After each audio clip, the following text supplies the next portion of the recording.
Hello, this is Lazy Bones, joined by Antic. Today we're going to be talking about, I guess we'll be talking about both Inside Out movies since the most recent one came out, so...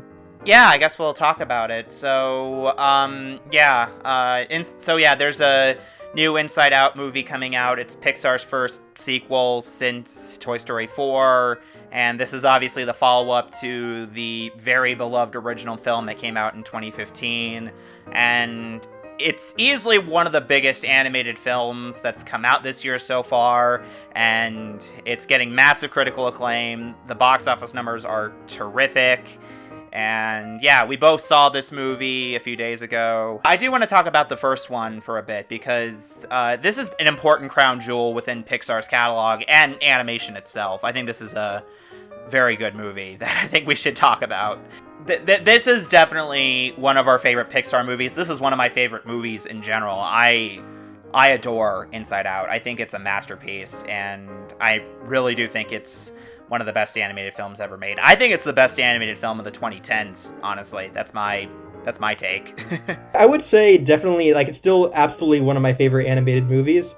At this point, I don't know if it's my favorite of the 2010s anymore, because I'm still kind of an Into the Spider-Verse kind of guy, but this is absolutely, my favorite Disney release, not from, any other, studios. This is absolutely what I think is their best movie. Not even just under Pixar, but under Disney, the company in general in that decade. What was your relationship with this movie before it came out? Were you really excited for it, or? Yeah, I was excited for it. I remember first hearing about this movie because when I was 11, 12, I was all over Pixar. I mean, I still am all over Pixar. I was doing research, and I remember that Pete Docter was directing a movie that was gonna go inside of people's minds. This was gonna be his follow-up to Up, and Up was a massive movie. It was a huge hit. It won 2 Academy Awards. It was nominated for Best Picture. Many people already know this, but for those that don't, Up is my favorite Pixar movie. I think it's my favorite animated film ever. It's one of my favorite movies. It's definitely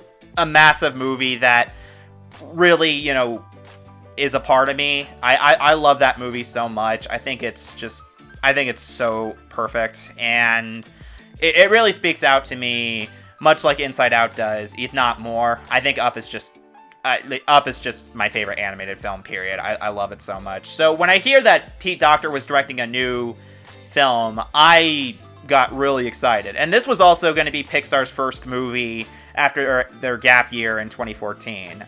For those that don't know, The Good Dinosaur was supposed to come out after Monsters University. Yeah, it was supposed to release after Monsters University. It was supposed to come out in 2013. Then it got pushed back to 2014, and then there was still all that story troubles, and you had John Lasseter meddling with it. Yeah, The Good Dinosaur really struggled, and it was delayed to late 2015 when all that madness was going down. So Inside Out was Pixar's first movie after Monsters University, and I remember seeing the trailer for it, the first teaser, where it showed all those clips from Pixar films, and then you got to see the emotions: joy, sadness, anger, disgust, and fear. I remember that too, actually. I remember that teaser, had they released that was such an interesting idea for me, because I would have been pretty young when I saw that teaser, so I was that's interesting, the meet the emotions inside your head sort of thing. So, and it was showing all the clips from here there are plenty of happy or sad or moments of anger or disgusting moments or scary moments in Pixar. I'm joy. This is sadness. That's anger. This is disgust. And that's fear. Yeah, and it was a great selling point because Pixar films are driven by their emotion, especially the sadness. Everyone talks about how Pixar movies make people cry. The movie was a massive hit. It was one of the top 10 highest grossing films of that year.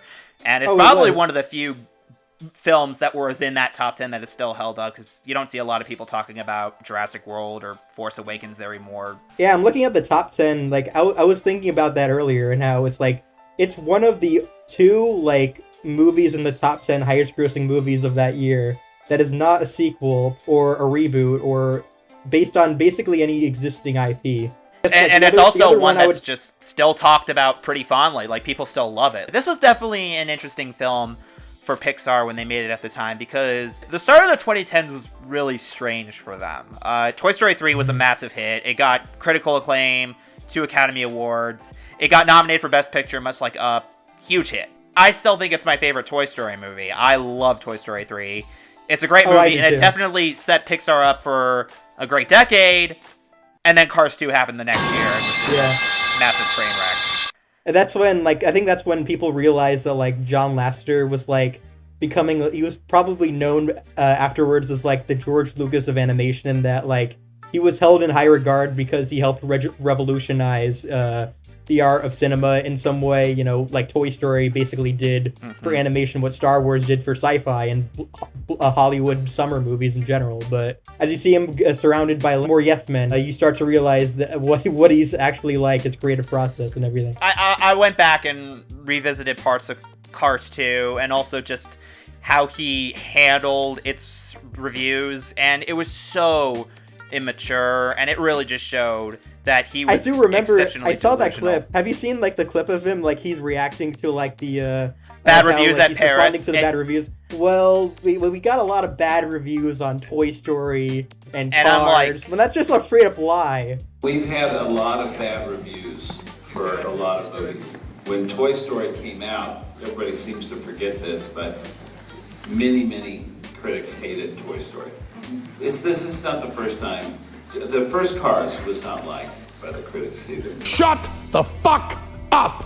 Toy Story. Audience. Yeah, Toy Story. I don't know anyone that dislikes the first Toy Story, or That I movie haven't got bad seen any reviews bad when it came out. Siskel No. Lieber gave it high praise. Too, Siskel named it one of the best movies of that year. Number 2, John Lasseter's Toy Story. Talk about a piece of work for a director. Many critics hated Toy Story. And Cars, sure, Cars was held in less high regard than their other movies, but it still got mostly good reviews though. So that's kind of that's stretching the truth as well. You look at his defenses for Cars 2, and it's so ridiculous because he's it's a brilliant follow-up. It's a spy movie. It's the most beautiful film that Pixar has ever made at the point, which even visually, there's other movies that they made beforehand that I think would have rivaled that. WALL-E looks way better. Up looks way better. WALL-E, WALL-E, Up. Ratatouille looks gorgeous. Ratatouille looks gorgeous. Yeah, the shots of Paris, I think they take advantage of their locations better than Cars 2 does. I've seen that movie. I cannot explain that plot for the life of me. That spy story is so complicated. I have no idea what that whole thing with the gas and the energy thing is. It's so complicated, and it's so weird because the thing that Pixar is great at is that their stories are so simple, and yet there's a lot of complicated pieces on top of that, and yet this is just a story that's so complicated. I can't imagine how kids could understand this. Yeah. Then Brave came out. Brave, Monsters University came after that, and even though, it also got lukewarm reviews, I will say, I think after rewatching it amidst, the other sequels, I think that's the one, besides, the Toy Story sequels, that's probably the one I probably appreciate the most, because I think it takes a different approach than the original, and I also think what it's trying to say is very, very interesting. I think it has a great message at the end. There's, it definitely has, its, negatives, there's some dumb kiddie humor I'm not into, and, there's some cliches, of course, but I think at its core, I appreciate how it's trying something different than the other sequels. I know it's prequel, but you know what I mean. And yeah, I do think Monsters University is actually a really good movie. I agree with you. One thing I really like about that movie is the ending, because it goes against what we expect. Because Mike and Sully, do not graduate with honors. They both get expelled because Mike broke into the door lab and Sully cheated at the scare games. And, there's that amazing scene at the lake where the two are talking, and they... Oh, I love that scene. ...are, they think they're both... And Mike thinks he's a failure, and Sully confesses, Mike, I don't know how you feel, but you're not the only failure here. And it's a great scene, and it's a great message for kids. I think it also shows that, even if, no matter how hard you try, you might just never be fit for your dream job, but that doesn't mean you're a failure, though. Brave, on the other hand, I've definitely soured on. Brave, I actually rewatched that, this year, too, I mean, it's like fine, I guess. It's just very generic princess-y movie. I mean, I still like Brave. I own it, but it's definitely one of the few Pixar movies I own that I would not see myself rewatching. And I think a large part of that was also just because of Brenda Chapman's firing from that movie. Yeah, that's like insane too. She's the co-director of The Prince of Egypt. Yeah, she's a genius. She was the mastermind behind several story artist moments on movies like Beauty and the Beast. She was the head of story on Lion King. He took her off that fucking movie, and it still shocks me. She was supposed to be like the first like solo female Pixar director.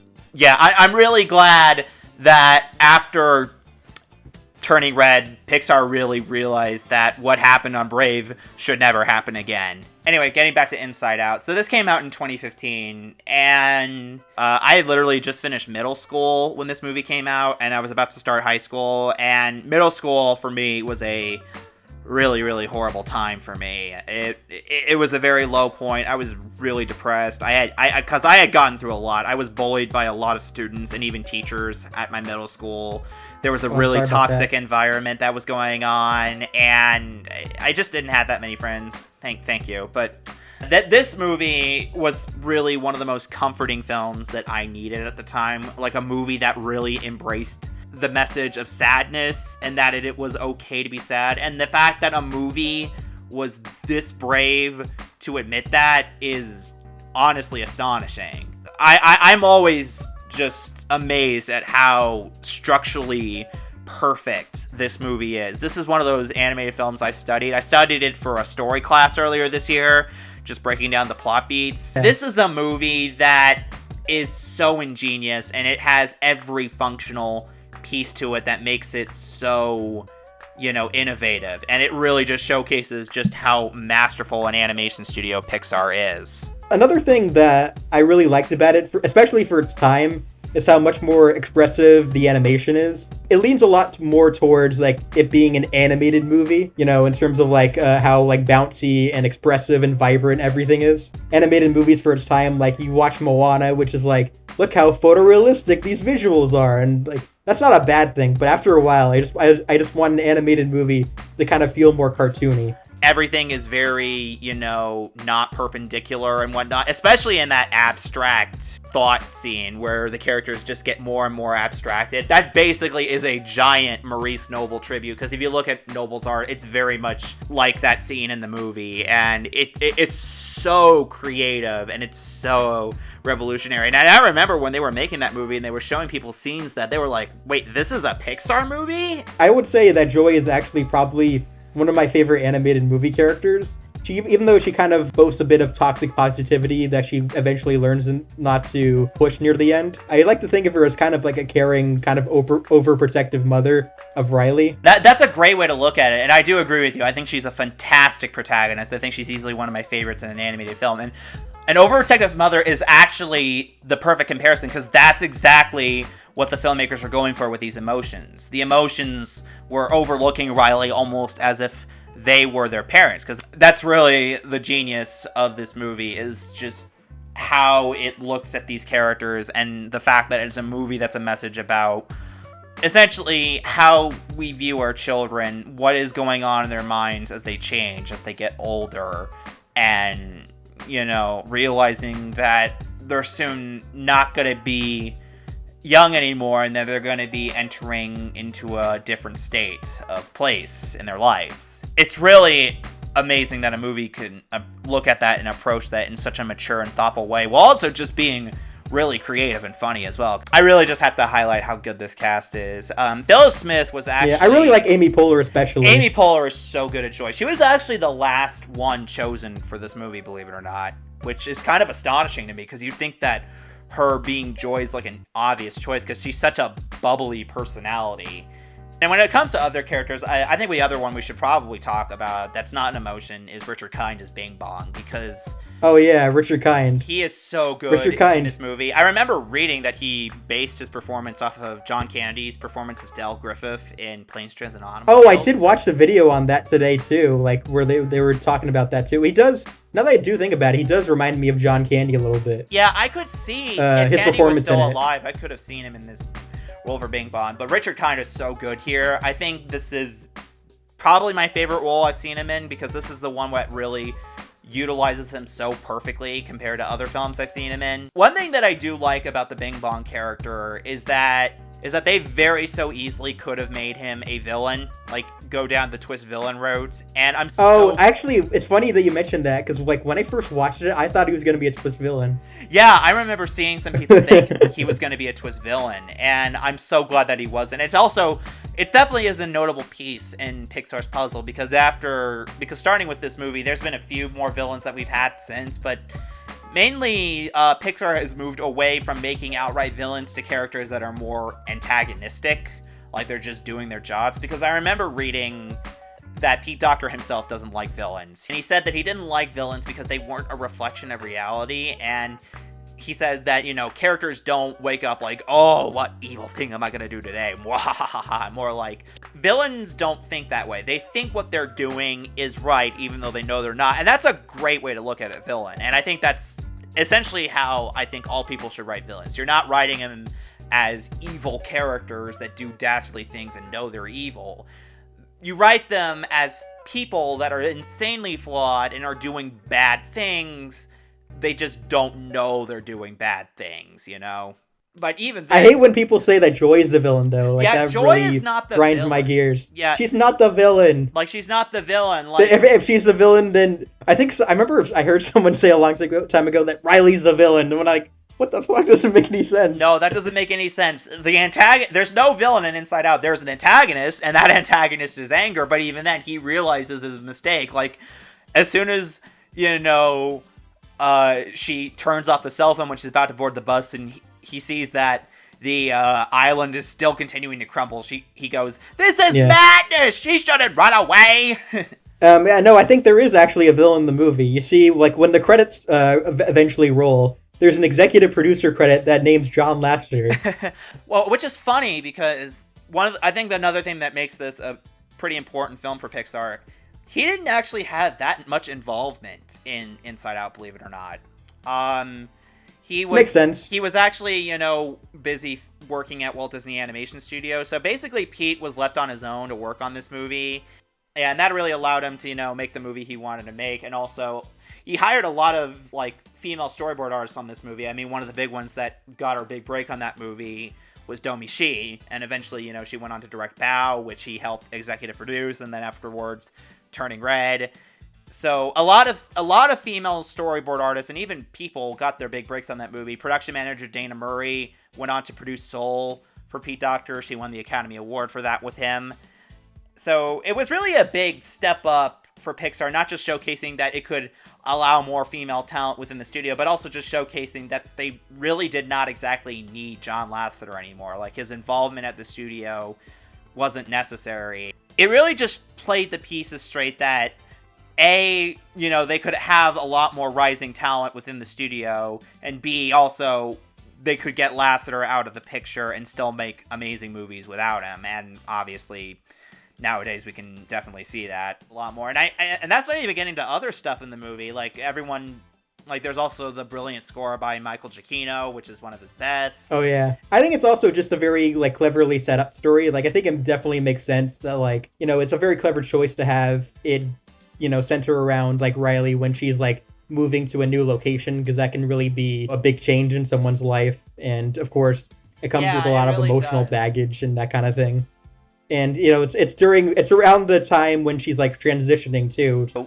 Watching a movie that showcase that weird changeover and just show that, the depression that she goes through when she moves and moves away from the thing she loves and realizes that her best friend is starting to move away from her and that they've replaced her on her hockey team and whatnot. It's very natural growth, and it's a frustrating change, but it's one that really is just so pivotal for children because that can happen. It also makes sense, the sequence of events, how Riley kind of loses all her personality islands, because I think that shows that when you're around your tweens to teenage years, you start to try to move on from your past interests. I don't need my family anymore. Who needs my friends anyway, or that kind of thing. And eventually you come around, because when you're younger though and you're less mature or a full-on adult, you make a lot of quick or harsh decisions for yourself that would obviously come into fruition in this movie, like when Riley wants to run away and she even steals her mom's credit card, which is like pretty dark for like a Pixar and especially like a PG movie. Yeah, it's pretty. It also shows like there is, even though this is overall a very bubbly and bright movie inside Riley's head, it also showcases how kind of dark and gloomy the real world can be, because you see how,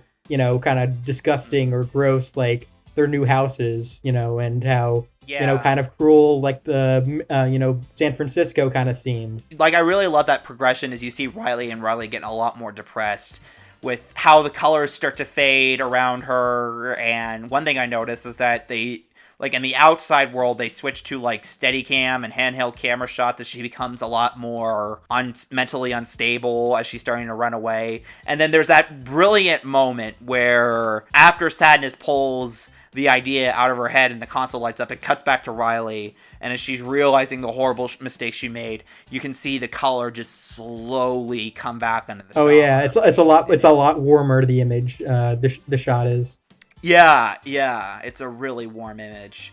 I also think it's a very effectively done like last sequence, too. It feels very natural, since like some people complain that Pixar movies have gotten too sentimental, but I think it's done well, especially in this movie, because like it's a movie about emotions, Yeah, I don't mind over sentimentality if it's done right, and this is one that is really done right. I mean, that ending where she just breaks down crying in front of her parents, it's one of the few moments in a film that actually got me to cry.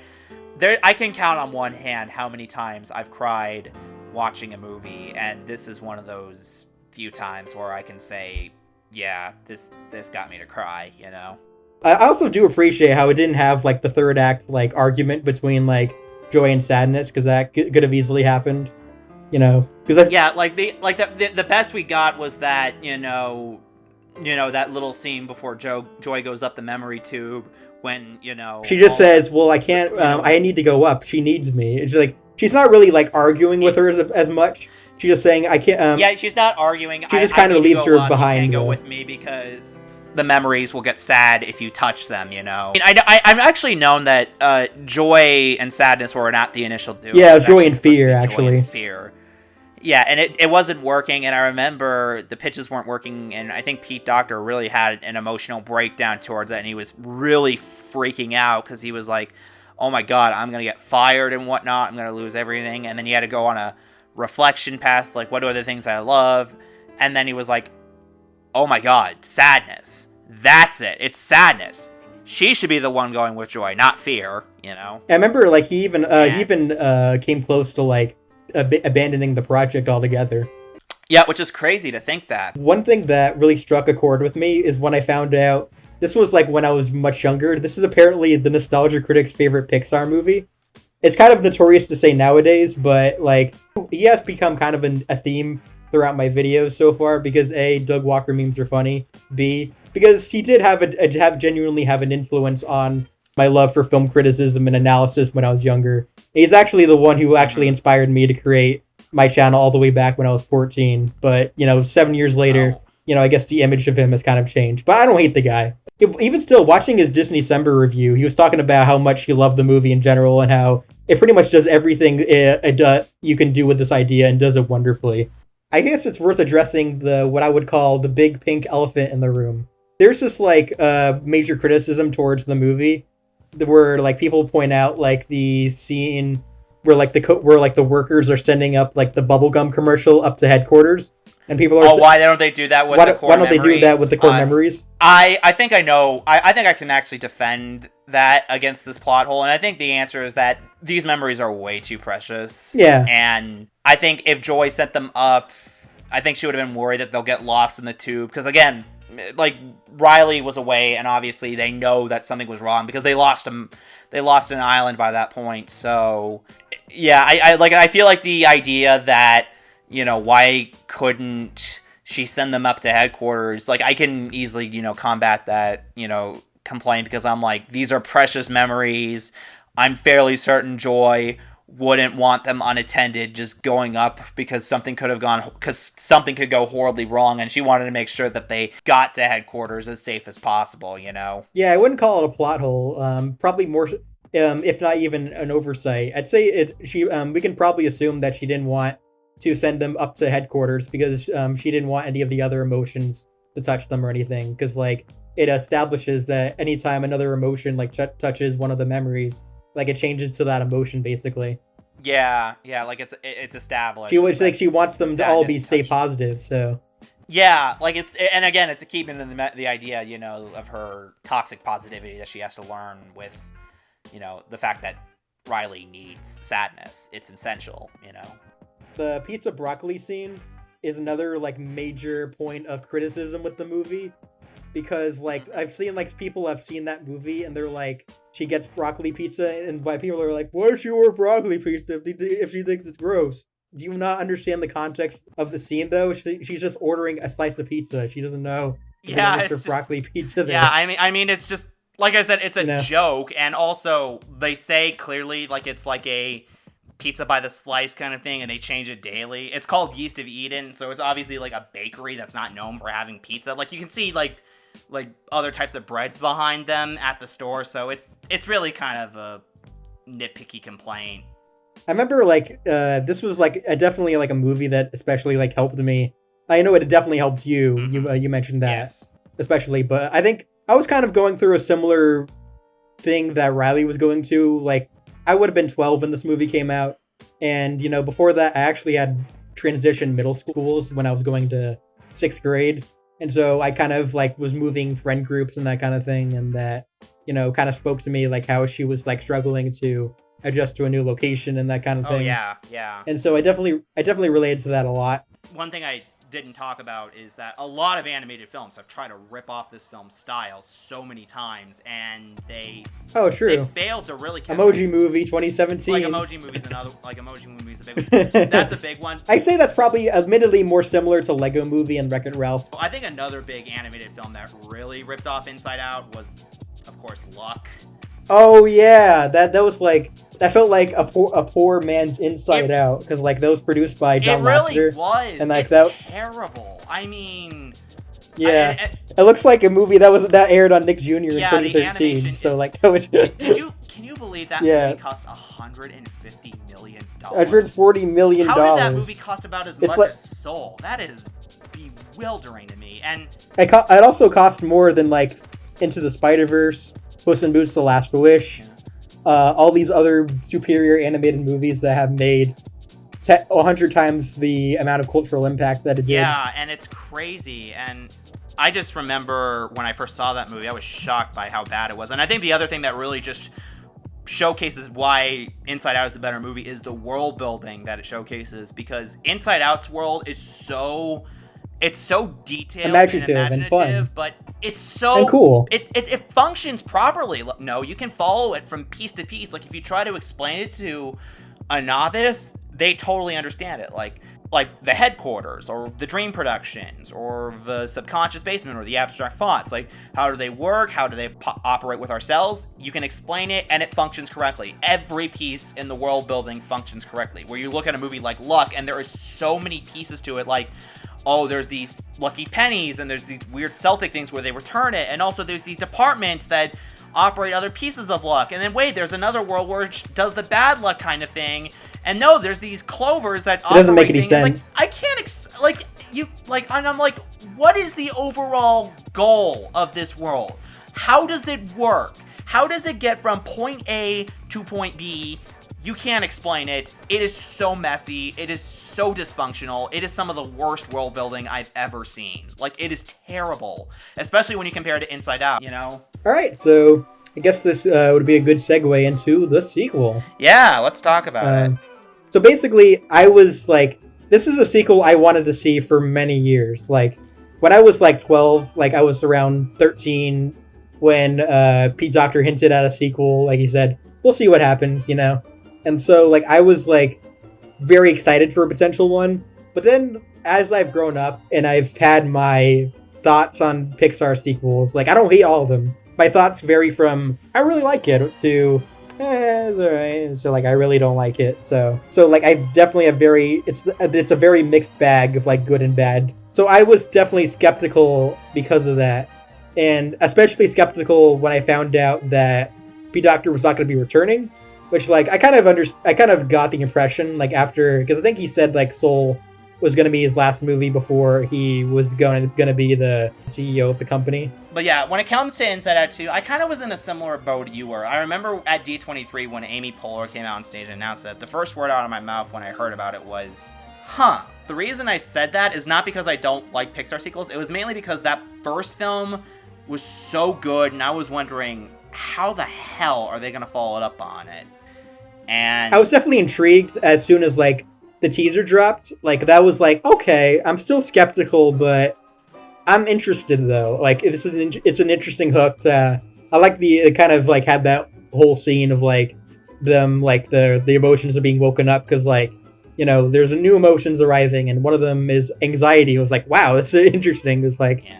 I kind of suffer from some anxiety myself, yeah, so same. I think everyone does. I'll get into my anxiety struggles in a bit on why I think this movie really resonates with me, especially when it comes to the third act, which we'll get to. As soon as I saw the anxiety character with her excellent design and also just Maya Hawke's performance, I knew for a fact that this was going to be on the right track. What's up, my nigga? I knew, okay, they know what they're doing. Because, yeah, like you said, Pete Docter does not direct the sequel. This is being directed by Kelsey Mann, who is a former storyboard artist on Cartoon Network, who did some work on Foster's Home for Imaginary Friends, which makes sense, because Anxiety does look like a very Foster's-esque character. Yeah, I was intrigued to see what they would do. I was hoping that this would be a worthy continuation, because, like I said, the original movie that Pete Docter established was such an ingenious world. Like, that was a film that was so ripe to be continued. And it was the only Pixar film that hadn't gotten a sequel by that point that made sense, because, like, Riley getting older, like, what happens when you get... And getting new emotions. And new emotions, yeah. Like, yeah. What happens when that darn puberty alarm goes off, you know? Which... Yeah, I mean, I think that's why I wanted to see, like, a sequel since I was younger, because I really wanted to see Riley grow up and that kind of thing. Like, kind of like the Toy Story movies had with Andy, you know, they kind of showed him grow up and stuff like that. Potentially, with this movie, with like Riley being a teenager, it's kind of like like the first movie started off with her as like basically from when she was first born. So yeah, it could kind of like show throughout. They could have a whole trilogy of like, this is basically her.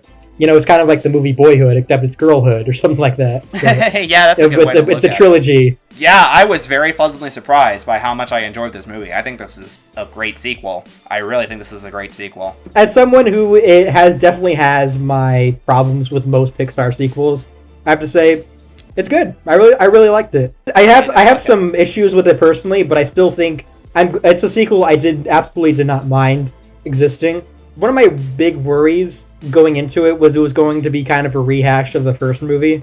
But I think that the way that they still create new scenarios, I think they still make it fairly fresh to the point where like I was still definitely engaged with what was happening. And also some very funny sequences and new characters as well. Yeah, I agree. Like, I was worried about if they were going to rehash the first movie as well, because I don't like it when sequels are just carbon copies of the first movie, where it's like, it's the same thing again, except it's slightly different, you know? Whereas this movie actually does flesh out the characters, like, especially the emotions. You really get to see them with a lot more depth and a lot more knowledge that they had in the first film. Especially with Joy, you know?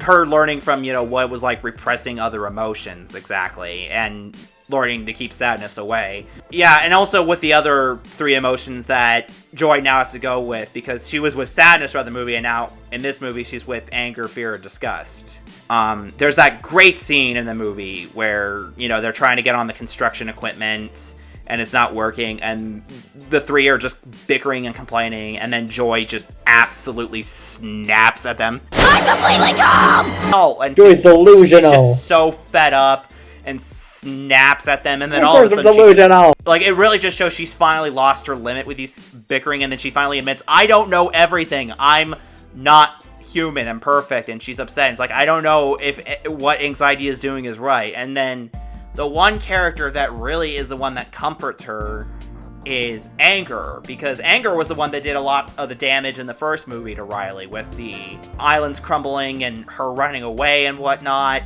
and to see him be the one to comfort her and be like, we all make mistakes, we're not human, but we know we believe you and we're going to be right behind you. I was like, yes!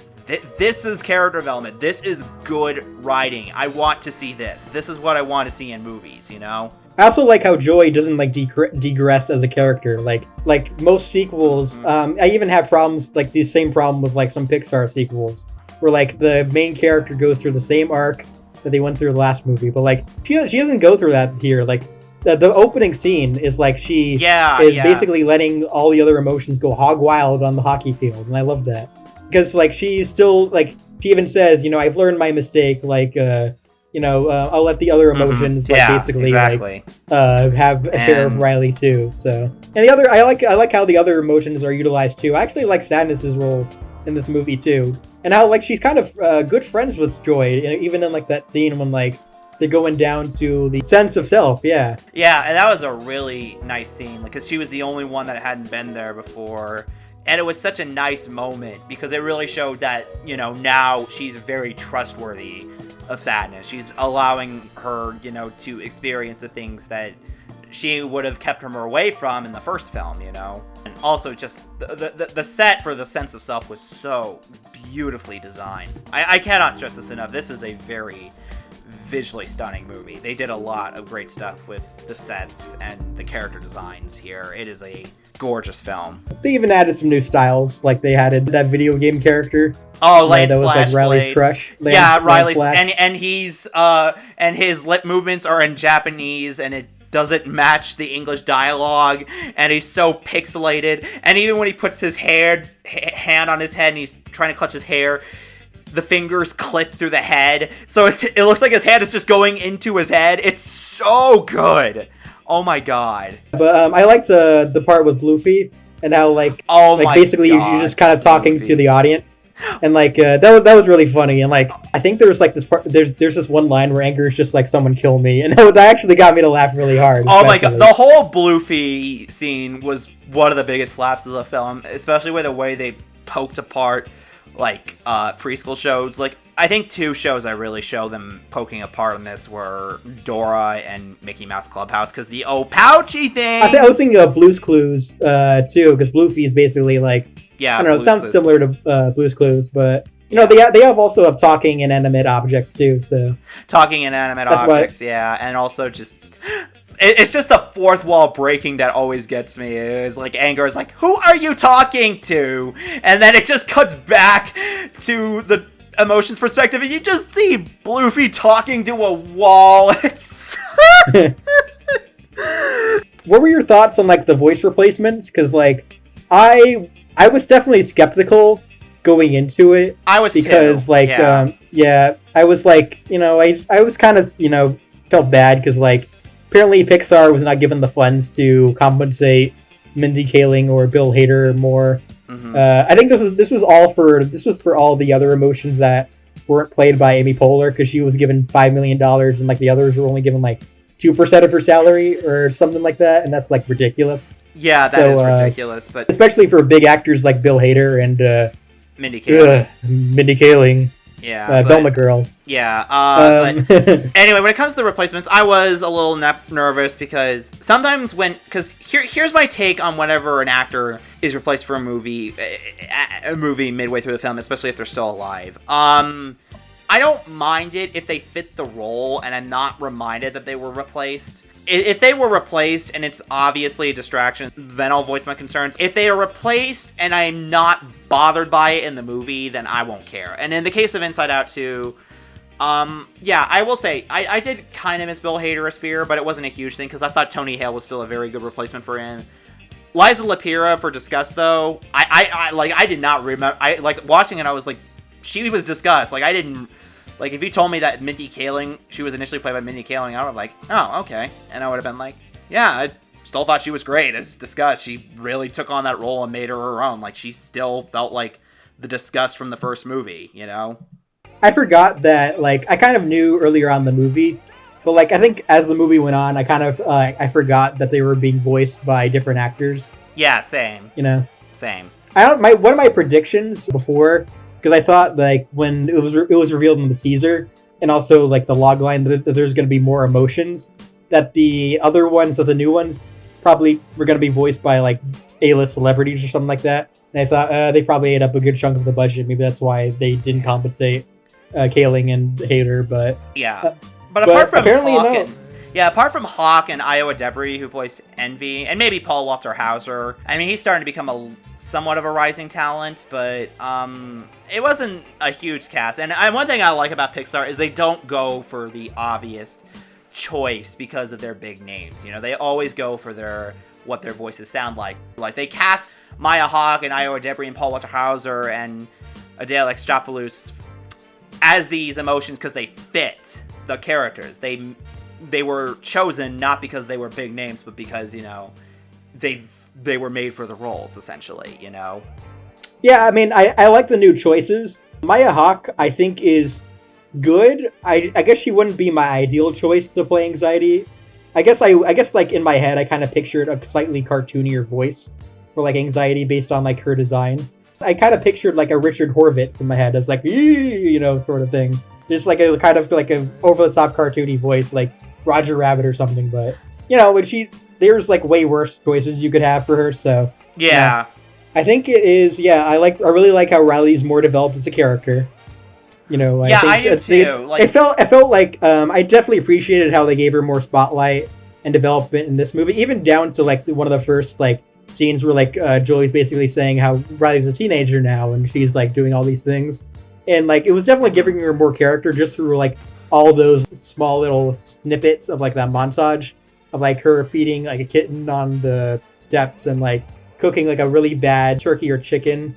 Yeah, her getting braces and whatnot. Yeah, and it was showing that she's a very flawed individual, but she also cares. Yeah, I like that they really showcased that the whole point of the movie is showcasing that, you know, she was becoming more and more flawed, and the flaws were starting to catch up with her, essentially, and that, you know, she couldn't hide away from the fact that she's not the most perfect person out there. And like I said, yeah, she's becoming a lot more developed. Like, I remember that they added, like, the stream of consciousness, and there's a scene where she's talking to the girl, Val, and she mentions that she could go for a slice of pizza, and then all of a sudden you go to the stream of consciousness and you see the emotions looking at the water, and then all of a sudden there's a slice of deep dish that passes them by. Even that scene when like she was trying to steal that notebook. Yeah, it's a really stressful scene because you're like, yeah, I was like, oh no, oh my god, you shouldn't go in that. And then all of a sudden you see sadness take control of her, and it was like, oh, thank god that happened. I was like, but oh no, sadness is in there now. The other emotions are gonna get, you know, worried. And it also did a really good job of like embracing a very animated feel to it, if that makes sense. Mm-hmm. Where like the characters are still very vibrant and like they still move very quickly, but not in a way that's like distracting or annoying. Like I think the whole sequence near the end where you know, Anxiety is getting so stressed that she creates this whole storm of orange was really technically visually well done. And yeah, that was a really cool scene. It was a really good, you know, I know cartoon Twitter's gonna throw a fit over it, but yeah, I really liked how it showed this, you know, panic attack essentially, and it's also just over a very seemingly minor thing because that happens. And I guess I'll talk about how this film impacted me, because I said before, I've been really struggling a lot with anxiety lately. Last September, I was going through something, and I was on edge because I was in my last year of college, and I was worried I was going to be losing my friends and whatnot. And very late in September, I had a massive panic attack, probably the worst one I ever had. And I was just like in a closet. I was like crunched up in a ball, and I was like shivering, and my heart was just like pounding. And it was one of the scariest things I ever experienced. And, you know, it was also over something really, really minor, too. And that, you know, really pushed me over the edge. You know, watching this movie, it really hit, especially when you saw the way that this panic attack is depicted and the way anxiety is just rushing over it, and then when Joy enters the storm, she just sees Anxiety, and she's just frozen in place, but flickering and glitching almost, because she's moving so fast. And then you see this, like, close-up of Anxiety, and you just see her with this worried, anxious look on her face, and then you see that tear just slowly move down her eye, and it was like, oh my god, this hits, you know? It was a well-done panic attack scene. I know that, like, every time the words panic attack are uttered, Twitter is just in a giant frenzy, but that's just how Twitter is, so. I'm so sick of this. Every time that happens with every single Pixar movie. I've noticed this ever since Onward. Every single one that has come out this decade has gone through this shit, and I'm so sick of it. I think the only one I haven't seen that got, like, flack before is probably Lightyear. Probably because, like, people are just like, I don't know who cares about Lightyear, but I think the whole thing, because, like, we're talking about how Anxiety is, like, basically, I kind of thought of her as, like, the villain throughout most of the movie, but, like, I guess, like, since she does come around at the end, and she wasn't trying to be an active threat, she's not really, like, a villain, though. She's more like... She's an antagonist. An antagonist, She's an antagonist. Yeah. Yeah, because, that's something I noticed with with all the Pixar films this decade. Except for Lightyear, there's no villains in any of the movies. There's all antagonists. I think you still have that antagonistic dragon curse in Onward, but mainly there's no villains outwardly. Except for maybe Hercule and Luca, but he was more like just your standard bully character. He's not a villain. I still kind of do miss Pixar villains, though, like Syndrome and Lotso, though. But I don't think like all the new ones need them. It would just be like it would be nice to have them back eventually. Yeah. I hope we can get more villains again. I'm sure we will. Like I said, I don't mind the story not having a villain. If a story needs a villain, it has a villain. But yeah, from what I'm seeing, the stories that we've gotten don't need villains, so I'm not complaining. You know, I really want to talk about the one scene that also really got me in the movie, and that is once the emotions reach the back of the head to get the sense of self. Okay, for those that don't know, Anxiety takes Riley's old good sense of self and just throws it to the back of the head. And that's basically the thing that the emotions have to get alongside getting back to headquarters. So that's essentially the MacGuffin of the movie. And there's one scene when they get there and they see all of these emotions and they're so, they're pretty negative and they're pretty bad memories. I mean, I don't know if you saw this when the emotions that were there. Some of the memories you saw there were the bad memories from the first movie. Yeah, from the first movie where Riley runs away and steals the mom's credit card and whatnot, And then Joy says a line that is so haunting and it's so brave for an animated movie, especially one that's made for families, and that's that. Maybe that's what happens when you get older. You feel less joy, and it's like, damn, that is such a cutting line. Like, it reminds me a lot of the line from The Breakfast Club where Allison goes, when you grow up, your heart dies. And then Bender goes, who cares? I care. Yeah. I think I did mention this before, but, like, the part when Joy is, like, when the other emotions ask, like, what do we do now? Like, it seems like everything's doom and gloom, and she's like, I don't know. I mean, I don't have all the answers to everything. Yeah. And, like, she's even of the belief at that point that, like, maybe, like, Riley doesn't need them anymore. Yeah, like, you could tell, like, one thing I really like about Joy as a protagonist is that now she's really, like, a fragile character, She's trying to remain optimistic. She's trying to be this beacon of positivity, and yet she can't always maintain it, because she goes through a lot, especially, Riley goes through some bad things, and then Anxiety enters the picture, and also you got the constant bickering of the other emotions, and everyone's looking towards her like, what do we do? What is your answer? And she's like, I don't know. I don't have the answers for everything. I'm not perfect. And that is really good character development, because it truly shows that, she's just, even though she's an emotion, she's a genuine person. She's not like a flat character. She's not a Smurf. She's not a Smurf. Yeah, she's a three-dimensional character that is just trying her best. Right after they get back and also they stop Anxiety, there's two things that really stands out in that ending apart from the panic attack, and that's that the emotions that they send in the back of the head, like when they're trying to get back to headquarters, they decide to ride the avalanche down to the sense of self, and yet this sense of self, and yet these bad memories create this newer sense of self, and it's a very flawed sense of self, essentially, that showcases that she's trying her best, and yet, you know, she's not perfect, essentially. Like, you have these things like, I'm a good person, I don't do good things, I'm not good enough, you know, all that, and that is something a lot of kids need to hear, you know, because they're going to have a lot of these thoughts, especially teenagers. They're going to have these thoughts that they're going to think that they're not good enough and they're not going to be 100% flawless human beings, but that's normal. That's, you know, something that they need to hear. It's normal to not feel perfect. It's something I really needed, and it's a big reason why I also cried at this movie like I did the first movie, because I needed that after I had that horrible panic attack back in September. And I've recently interpreted, whereas like the first movie is about like kind of the sadness of like growing up and change and that kind of thing. This is more about the anxieties of, you know, changing and sort of, you know, finding who you are essentially. Yeah, finding who you are, like... It's a different kind of, like... The first one explored, like, sadness. This is, like, the more anxiety-induced. So how would you rank the sequel compared to other Pixar sequels? I think this is their best... I do think this is their best non-Toy Story sequel, honestly. I'd say it's the third best Pixar sequel.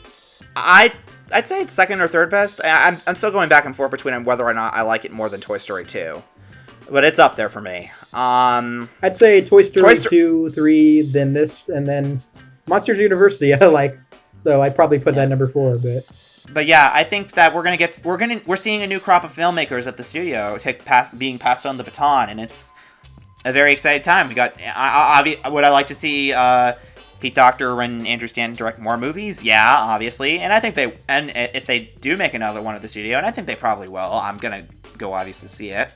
I wouldn't be surprised if Brad Bird returns to the studio, considering that Ray Gun's falling apart at Skydance. It's very possible he's gonna walk away entirely and go back to Pixar, which I would be more than happy with. But yeah, but I'm not complaining we're getting new filmmakers at the studio, because I want to see new voices at the studio. Dan Scanlon's making a third movie after Onward. Enrico Casarosa and Domi Shi are following up Luca and Turning Red, and I am super hyped for both of those movies.